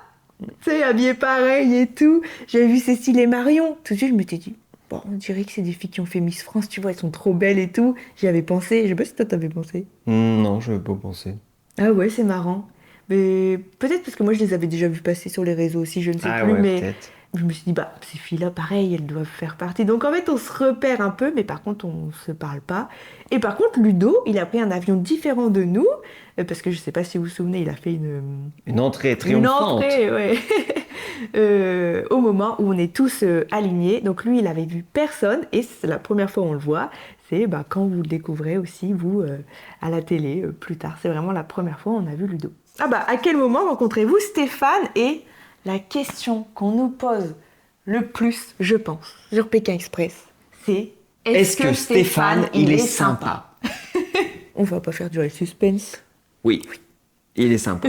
Il est très sympa. Très très sympa. Et la première fois qu'on le rencontre, c'est quand là, nous, on atterrit et puis on le voit sur le plateau. Ouais, ce que vous avez vu à la télé, quoi. On voit les candidats. Dans le hublot, on se dit, mais oui, et je me souviens avec les candidats. on a du coup, halluciné. on disait, mais il y a Stéphane, on le voyait en bas. Donc voilà, on était tout contents, ça fait quelque chose de le voir en vrai, et il est comme à la télé. Gentil, bienveillant. Mais tu vois qu'il kiffe en fait. Il ouais. est dans son truc, quoi. C'est son bébé, Pékin Express. Ouais, de ouf. Et ouais, tu vois qu'il prend du plaisir. Et il n'hésite pas aussi parfois à nous parler. Alors c'est furtif parce que on n'a pas le temps en fait, c'est la course. Mais en fait, il est accessible, je trouve. Il fait humble. Et pour la petite anecdote aussi, le lendemain de la finale, donc quand on a perdu et qu'on s'est effondré, il est venu nous parler.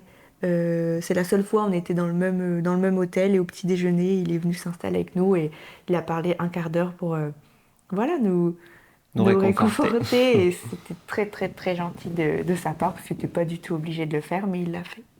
Question suivante. Le caméraman vient toujours avec vous dans les voitures. Et oui, on fait du stop pour 3, pas pour 2. Ou quand on a passager mystère comme nous, pour 4. Ou comme Eva et Lionel, quand ils ont eu comme passager mystère Riyad et Louison, pour ça. Ça fait pas 5, ça. Ça fait 6. Pour 5, ouais. Ah bah là, il te faut un pick-up, hein. Franchement. Ouais. Ah, pas le choix. Hein. Ouais. Donc la caméra, elle nous suit en permanence, y compris dans les voitures. Tout à fait. Donc il faut de la place. C'est obligatoire, il faut de la place pour le caméraman, sachant que en fonction des pays, ce qui est cool, c'est qu'on peut parfois s'entasser à l'arrière des pick-up ou dans des voitures. Ouais, donc, selon la législation, tu peux être plusieurs et tout le monde n'est pas obligé d'avoir une ceinture. Non. Donc ça aide. Ouais, 12 dans une voiture. 15 dans une voiture. Les locaux ne sont vraiment pas au courant de votre arrivée.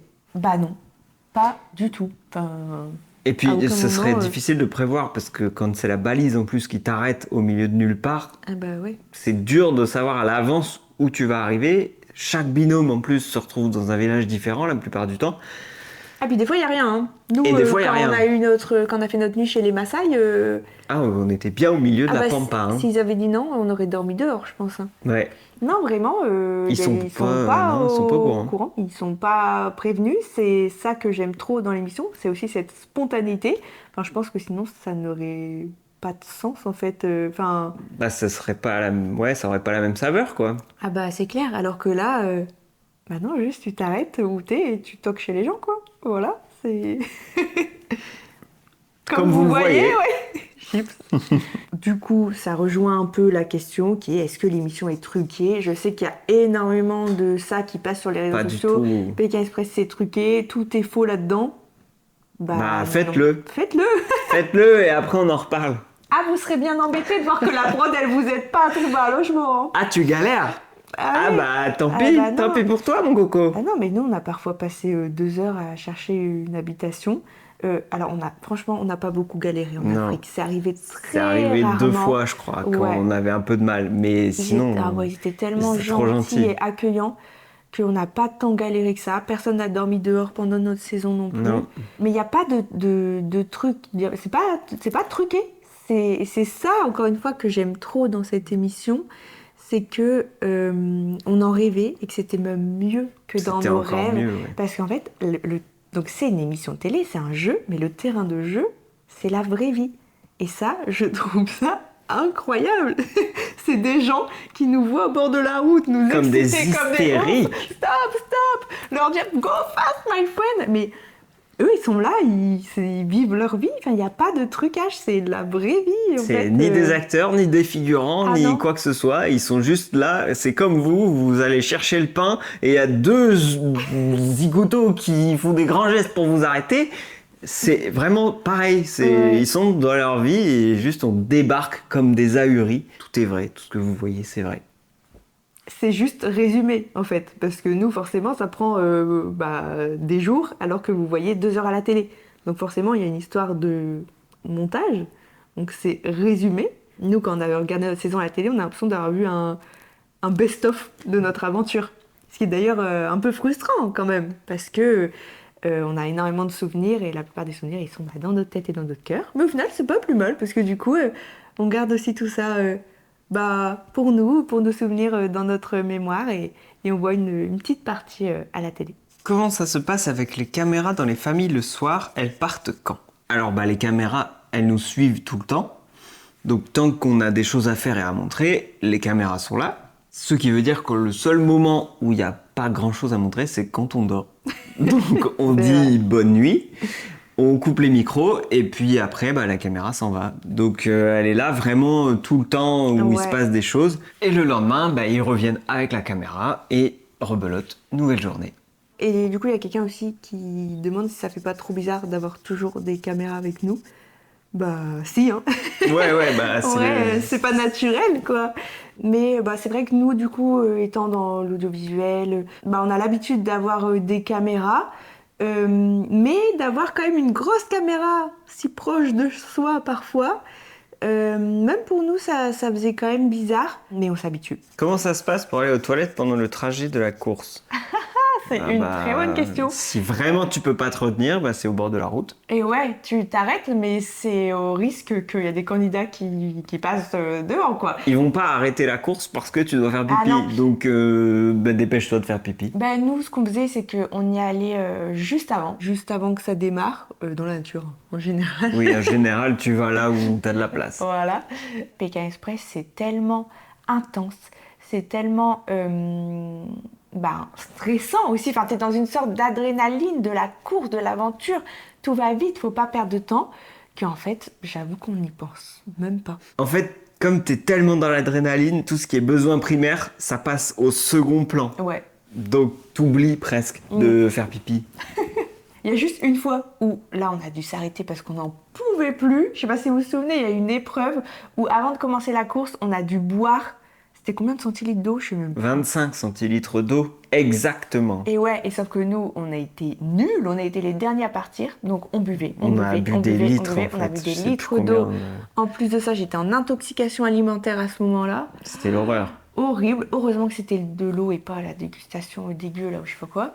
Mais du coup, à un moment, sur le bord de la route, on a dit, non mais on va s'arrêter, on va faire pipi, là, parce qu'on n'en pouvait plus. Mais c'était la seule fois. Ouais. Pour revenir aux besoins primaires, du coup, le manque de sommeil, pas trop dur. T'y penses pas. Ouais, En vrai, c'est- t'y penses pas. Je vous dis, c'est tellement au mental que t'y vas en fait, parce que t'as pas le choix. Alors si, c'est dur, mais t'y penses pas trop. Par contre, on a un jour off par semaine, parce que c'est obligatoire. Voilà, en tant que candidat de télé, on a un contrat de travail. En France, on ne peut pas faire travailler les gens 7 jours sur 7. Donc, on a un jour off qui nous sert d'ailleurs à faire nos lessives à la main. Et aussi, c'est à ce moment-là qu'on voit les candidats et qu'on partage aussi du temps avec eux. C'est trop bien.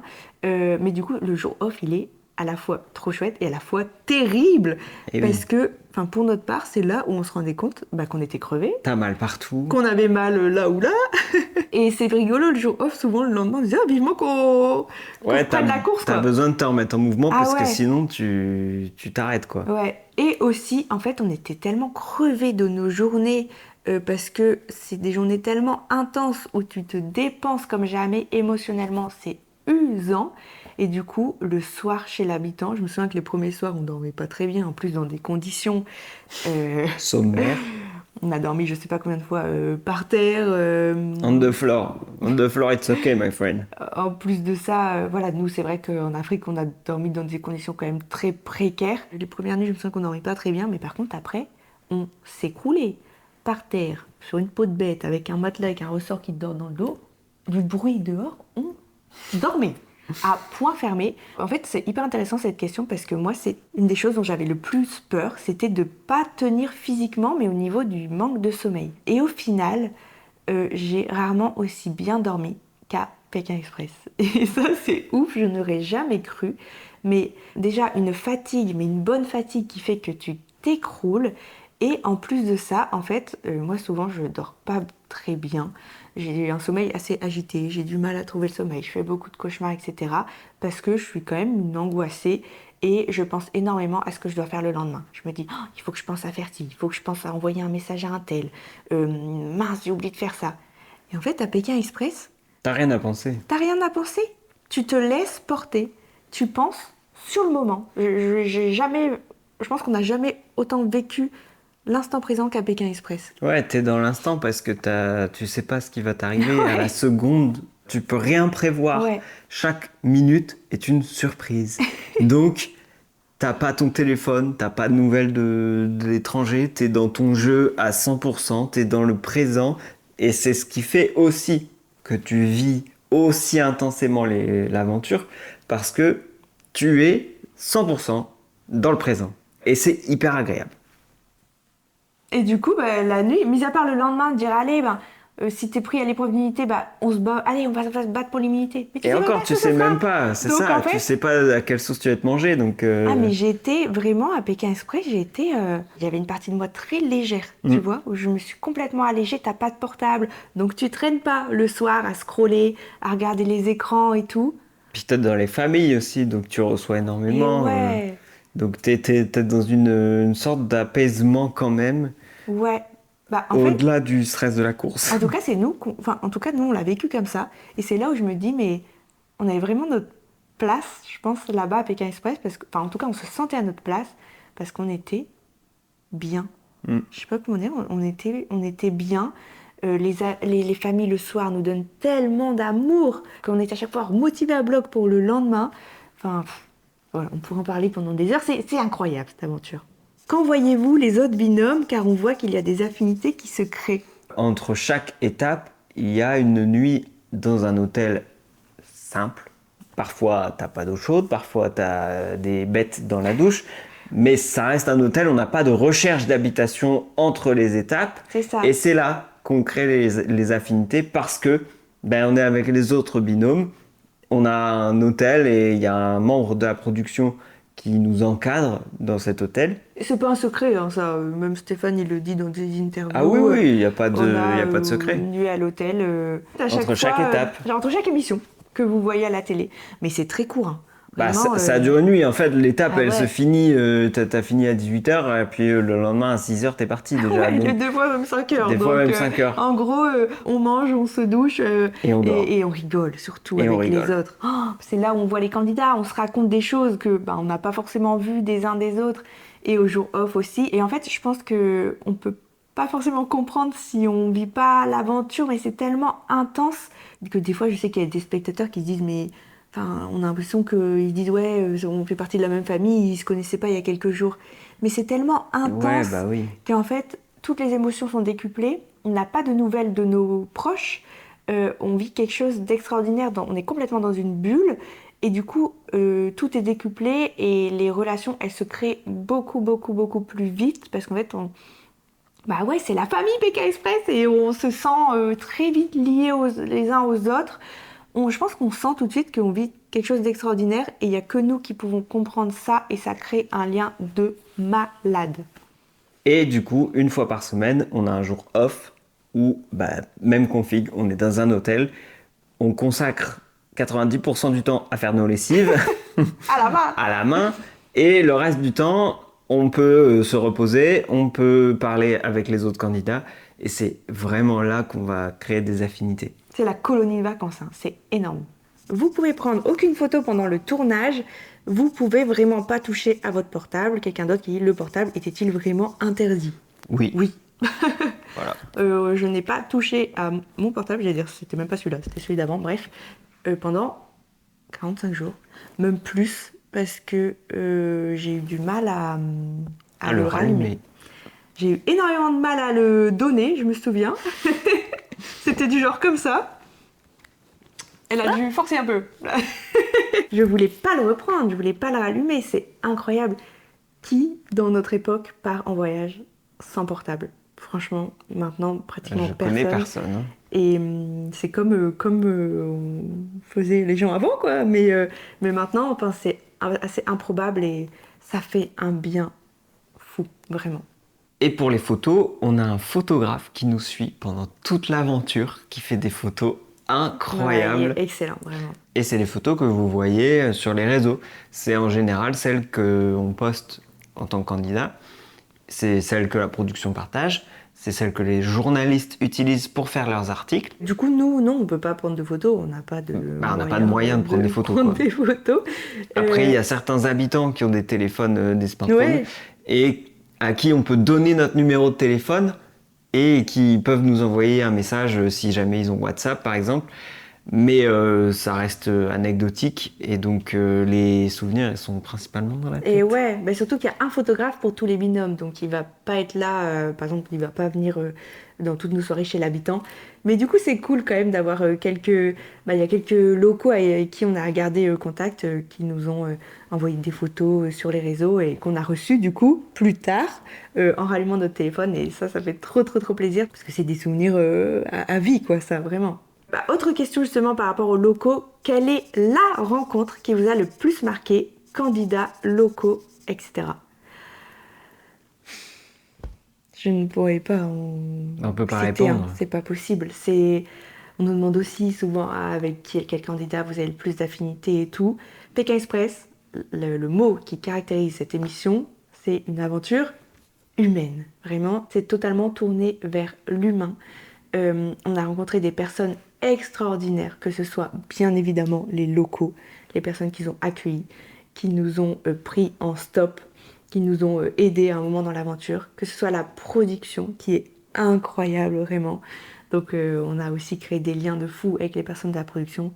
Et les candidats, comme on vous disait, c'est la famille Pékin Express. On a aussi d'ailleurs créé des liens avec les anciens candidats, avec les nouveaux.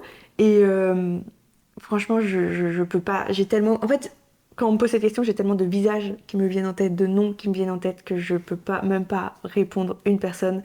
Juste vous dire que c'est une aventure humaine incroyable et que même encore maintenant, on rencontre des gens grâce à cette émission.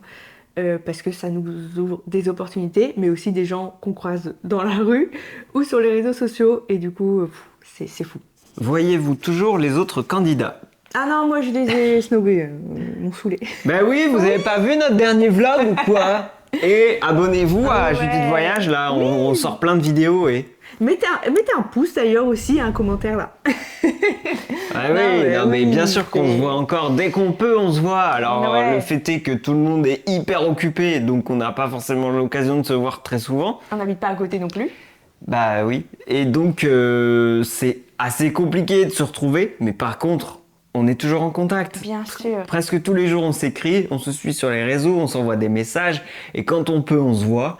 Et c'est toujours un bonheur, franchement. C'est une famille, on a rencontré des gens extraordinaires et on les aime, quoi. On les aime d'amour, on vous aime. Si vous passez par là, les copains, on vous aime. Ah, et êtes-vous toujours en contact avec vos passagers mystères, Norbert et Glenn? Bah ouais, on s'écrit régulièrement. Ouais, on s'écrit de temps en temps. D'ailleurs, faut qu'on aille au restaurant de Norbert. Oui. Il nous avait dit de passer. Faudrait trop qu'on se fasse ça. On les a pas revus, en fait, depuis. Non, on les a pas revus. Et il faudrait qu'on passe voir Glenn aussi, au Beau-de-Provence, parce qu'on habite en Provence. Donc on n'est pas très loin. Donc franchement, objectif de l'année, les revoir. Ça me ferait trop plaisir. On a aussi pas mal de contacts avec Yohan Ryu. C'était pas notre passager mystère, mais avec Elodie Gossuin aussi, je lui avais écrit il n'y a pas très longtemps, on avait échangé quelques mots. Ouais, franchement, on a eu la chance d'avoir des passagers mystères dans notre saison et ça, c'est incroyable. C'est trop bien. On avait même revu Yohan Ryu, avec qui on avait passé des moments excellents à 3. Le vlog, voilà, la petite note là, hop. Allez le voir, vous verrez Yohan. Que pensez-vous des nouvelles règles de la saison 22? Pas de GPS, traducteur et duel final entre le dernier et l'avant-dernier. Eh ben, c'est génial. J'adore. Vraiment, super. J'adore. Ça, c'est trop bien. Et c'est un retour aux sources, c'est un retour à l'essentiel. C'est génial. J'ai hâte. J'ai même vu qu'ils allaient filmer les départs dans les familles. Et moi, je me souviens qu'à Pékin Express, ils faisaient ça avant. Et j'adorais. Donc ouais, c'est retour à... À l'authentique, Et quoi. ouais, j'adore. Le fait de pas avoir de GPS, franchement, trop trop bien. Toi, t'aurais trop kiffé. Alors par contre, moi, j'ai pas du tout le sens d'orientation. Mais avec toi, ça Mon va. rêve, c'est de faire la boussole carrément, comme on avait fait en finale. C'était génial. Les traducteurs, alors j'avoue que nous, je pense qu'à aucun moment, on a utilisé des traducteurs. Pas tant, non. Tu t'en souviens, toi? Hmm. J'ai pas du tout l'impression qu'on utilisait le traducteur, donc ça en soi, ça nous aurait pas changé grand-chose. Non. Le GPS, beaucoup. Le GPS, on l'a beaucoup utilisé, bien que plein de fois... Ouais, ça dépend des pays. Ah, ça dépend, hein. Franchement, plein de fois, on l'a pas utilisé parce qu'en fait... Bah, ils avaient pas de réseau. ouais, enfin, ils n'avaient pas de data internet, quoi. Ils avaient pas de crédit, c'est ça, internet. Dans les pays où on est allé. Du coup, il y a quand même plein de fois où on l'a pas du tout utilisé. Mm. Et ils téléphonaient souvent à des amis pour dire ouais, je dois emmener des gens à tel endroit, tu connais. Donc en vrai, ouais, GPS, ça dépendait. On l'a pas toujours utilisé non plus. Mais du coup, eux, ils auront une carte beaucoup plus précise. Parce que nous, la carte qu'on avait... Ouais, nous, la carte, elle était pas très précise. Ah ouais, pour se repérer, Pas bonjour. toujours évident. Et la règle du dernier et de l'avant-dernier en duel final, je trouve ça génial. C'est au mérite, en fait. En fait, c'est la fin d'alliance un peu stratégique entre copains Eh et oui. tout.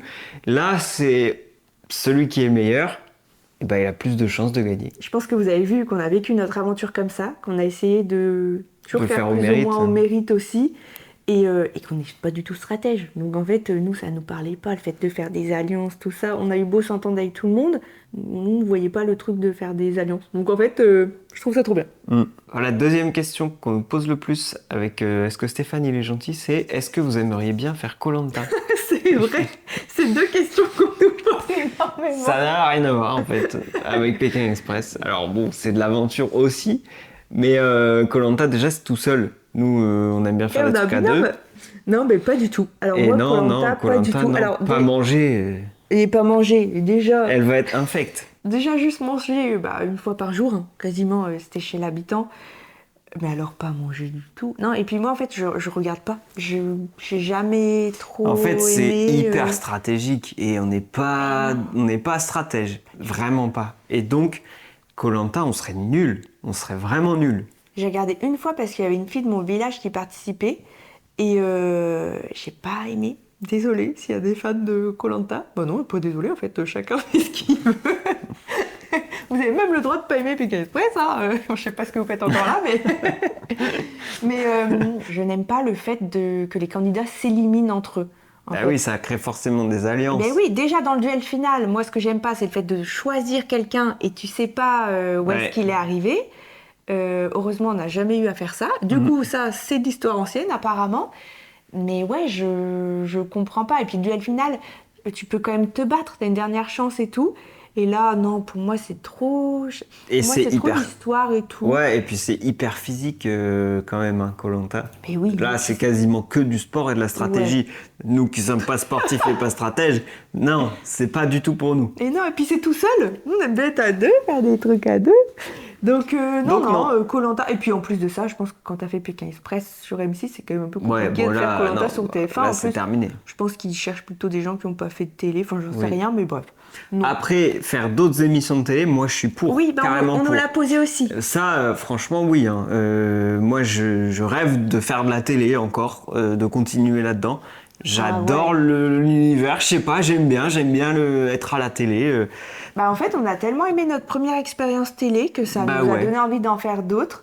Après, faire quoi, ça c'est une autre question, je sais pas. Il y a plein d'émissions dans lesquelles on se retrouve pas du tout. Donc voilà, on ferait pas tout n'importe quoi, des choses qui nous ressemblent pas, des choses pas dans nos valeurs, ça pas du tout. Mais après, on est ouvert à des propositions. Si jamais vous êtes dans la télé, n'hésitez pas. Moi, j'aimerais trop faire Fort Boyard. Ouais. Mon rêve. C'est clair. J'aimerais trop. Ou sinon. Rendez-vous en terre inconnue, exceptionnel ça. Mais bon, je pense qu'il faut être à un niveau de faut être plus famous. Connu, mais même des jeux un peu de télé. Ouais. Non, franchement, on est ouvert à plein de trucs, mais des trucs qui nous ressemblent bien évidemment. À refaire, changeriez-vous quelque chose? Sur l'aventure, j'imagine. Ou sur nous. Va te faire refaire. Alien, va. Ben non, on Rien changerait du tout. rien. On a fait de notre mieux. On est resté nous-mêmes. Franchement, Il n'y a rien à changer. je changerai rien. J'adore notre histoire. J'adore l'aventure qu'on a fait.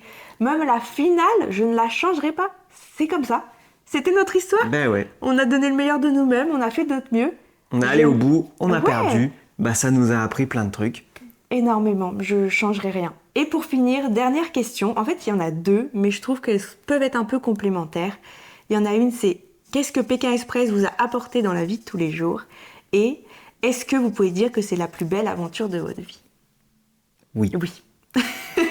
Merci à tous, au revoir. Bah Ouais, oui, clairement. c'était la plus belle aventure de notre vie et surtout la plus incroyable, la plus intense, la plus tout ce que vous pouvez imaginer. C'était ce qu'on a vécu de plus riche. Ouais. Ça nous a beaucoup changé, ça nous a beaucoup marqué, notamment dans notre vie d'entrepreneur, sur le fait de rien lâcher, le fait de jamais abandonner. J'en ferai d'ailleurs une série de vidéos sur Insta. Abonnez-vous à mon compte, Etienne Express. Ça nous sert tous les jours on en parle. Et ouais. Et ça nous a boosté aussi dans notre métier, le fait d'avoir rencontré autant de gens et que on continue d'en rencontrer dans la rue et tout, de parler de notre aventure. Et ben en fait ça embraye aussi parfois sur ce qu'on fait dans la vie comme travail et bah, parfois ça crée aussi des affinités professionnelles. Donc Tout à ça fait. nous a tellement apporté humainement et professionnellement que c'est la plus belle expérience de notre vie. C'est ça. Du coup, pour ceux qui ne savent pas ce qu'on fait comme métier, on a une société de production audiovisuelle qui s'appelle Blondie Prod et on travaille pour les professionnels du tourisme, des marques aussi en rapport avec, plus ou moins en rapport avec le voyage. Voilà, ça s'appelle Blondie Prod. Allez nous suivre pour voir un petit peu ce qu'on fait. Et c'est vrai que ça a mis une lumière sur notre travail, même si on ne l'a pas fait pour ça, mais le résultat est que ça a mis en avant aussi ce qu'on faisait. Je suis aussi créatrice de contenu voyage. Je le faisais avant l'émission, mais c'est vrai que là, ça m'a apporté aussi une visibilité qui fait que dans notre quotidien d'entrepreneur, ça change. Et bien sûr, tout le côté humain que ça nous a apporté, que ça continue de nous apporter. Et mentalement, ouais, c'est vrai que ça nous aide en fait. On a réalisé notre plus grand rêve. Donc maintenant, on se dit, mais on peut réaliser plein d'autres choses en fait. On a essayé de répondre à un maximum de questions. Je pense qu'il y en avait peut-être encore, mais on en a reçu vraiment énormément. En tout cas, on a essayé de répondre à celle qui revenait le plus. Merci de nous avoir écoutés jusque-là. Si Merci. vous postulez, on vous souhaite bonne chance. Ouais, vraiment. Si vous êtes sélectionné, on vous dit bienvenue dans la famille. Et si vous n'êtes pas pris et que c'est votre rêve, accrochez-vous, accrochez-vous. N'hésitez pas à repostuler avec toujours autant d'énergie, avec toujours autant d'espoir et on croise les doigts pour vous. N'hésitez pas à mettre un petit commentaire. Si vous avez d'autres questions, on essaiera d'y répondre. Et abonnez-vous surtout à la chaîne YouTube. On espère que vous avez appris plein de choses et on vous dit à bientôt pour une nouvelle vidéo. Salut! Bisous!